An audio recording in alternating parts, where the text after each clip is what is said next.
She does a song with Lil Uzi. Then a month later, she is assassinated while sitting in a car with another woman. Damn. Yes, assassinated. She was sitting in a Porsche when she got boxed in and 2 shooters hopped out with rifles. Oh, they caught them? I never knew they caught the people that did this. I forgot her name was like Des or something like that, right?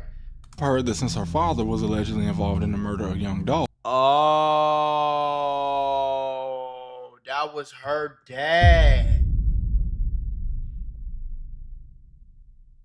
Oh, shit.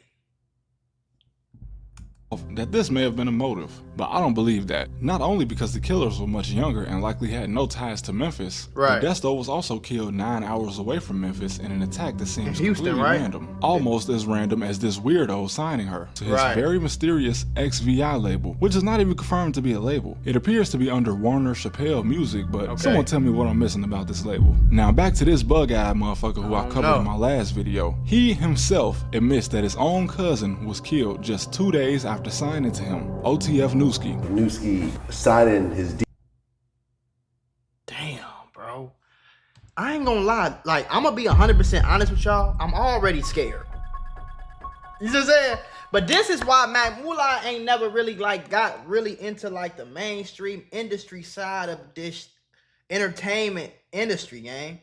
Like, you feel me? That's why I never, because it's too many coincidental weird ass stories like this, bro. Deal like 2 days before he got killed. Yeah. Who needs enemies when you have cousins, right? Being from Chicago, I remember when Newski was murdered. It happened 3 blocks from where I was living at the time. And due to it being Chicago and both of their names being connected to gang violence, it wasn't seen as suspicious. But then we have what appears to be a Facebook post. This was 2014, so excuse how weird it looks. But this is a woman who claims to have witnessed the entire thing. Again, I lived over here and used to frequent this area a lot. This was a very busy shopping plaza where it went down. There was a grocery store, 3 restaurants, 5 clothing stores, a bank, an AT&T store, a Walgreens, and an Army recruitment office, all packed into one corner. 87th is a main street in itself. You know what I'm saying? So anything on 87th Street from east to the west, I mean from north to south. No, east to west. Anything on 87th from east to west is bussing.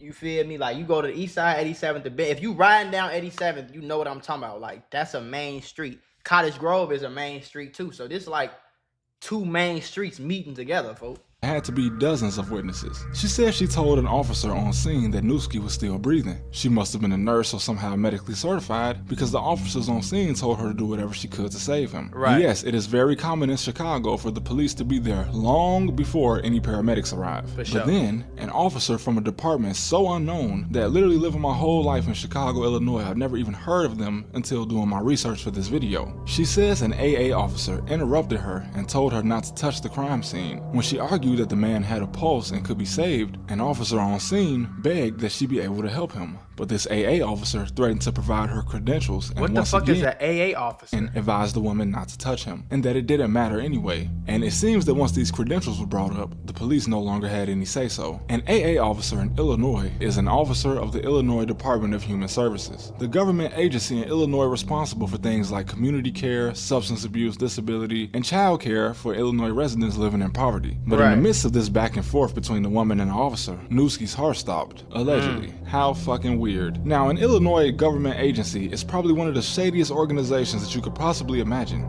Everything in Illinois, everything in Chicago is shady, weird. The backdoor cloud really live in Chicago, bro.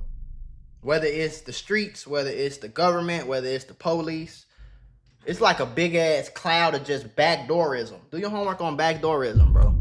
And if you don't know, Illinois is constantly ranked. I want to put y'all on to some of the easiest money you'll ever make in your life. Freecash.com is a website that allows you to literally get paid hundreds of dollars just for playing video games on your phone. All you need is an email and a password. Follow the directions on each of the campaigns and you can earn at least $100. My personal favorite game to play was Sunrise Island, and when I clicked on it, they had a $370 bonus. I got $370 just for playing a video game on my phone. On average, it only takes about 17 minutes for most people to start earning money on Freecash.com. So if you need some free, easy, extra money, go to Freecash.com, click the QR code right here, or go in the description below and start getting that bag. You did? It's one of the most corrupt states in the country, and Chicago, the home of most of these agencies, is consistently ranked the most corrupt city in the country. See what I'm And saying? yes, this story is obscure and hard to source, other than the initial reports that came out the week of the murder. But there would have been no reason I can think of to bring this random government agency into the story if it was a lie. Some things are just too specific,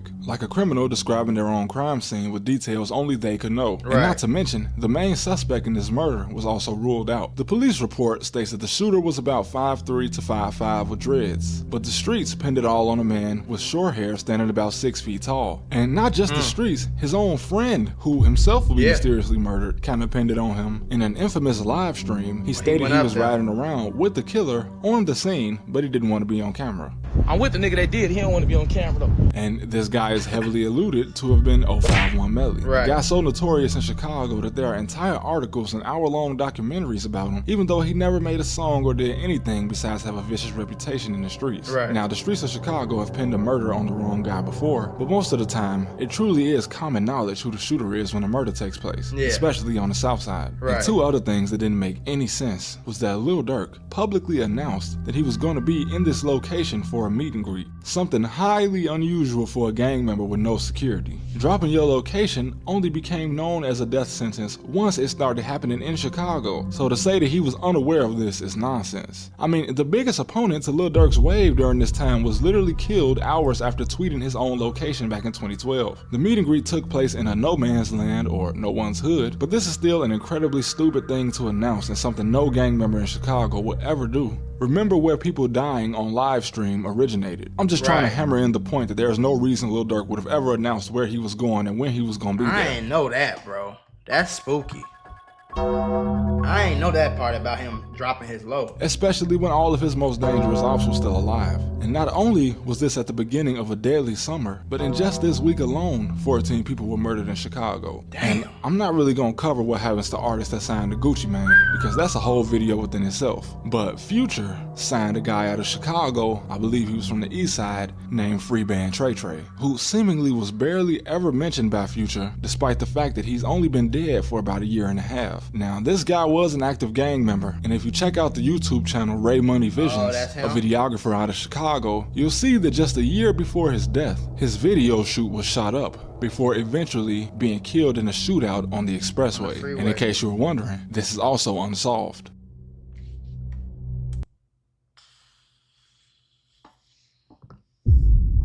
That's not weird? That's not weird that some of the biggest rappers in the world sign. It's like they assign a nigga and then he died. That's not weird to nobody. I think that's weird. 2 days after signing with Durk, he got killed. A week after signing with Uzi, you got killed. Not too long after signing with Future, you got killed. How many more stories is like that, bro? Like, I don't know, bro.